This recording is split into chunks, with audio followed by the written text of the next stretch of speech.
আল্লাহর নবী বলছে এই জিনাকার, এই ব্যভিচারী মালউন, অভিশপ্ত। নবীজি বলছে যে জিনা করে সে মুমিন থাকে না। লা ইয়াজনি জানি হিনা ইয়াজনি ওয়া হুয়া মুমিন। সারাদিনে এক ওয়াক্ত নামাজও পড়লা না, রাতভর ছবি, নারী, অস্থি দৃশ্য দেখে শরীর নাপাক করে এই যে শুয়ে রইলা, যদি আর ঘুম না ভাঙে, এই রাত যদি আর ভোর না হয়, হ্যাঁ, তো তোমার মৃত্যু কিসের উপরে হইল? তো তোমার আখিরাত কি হবে?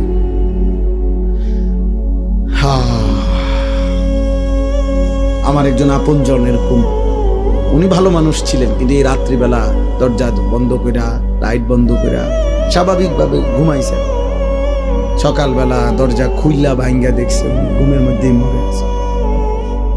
দুনিয়াবি পরিচিতি, সুখ্যাতি, জনপ্রিয়তা, পদ পদবি, এগুলো দুনিয়াবি ধোঁকা।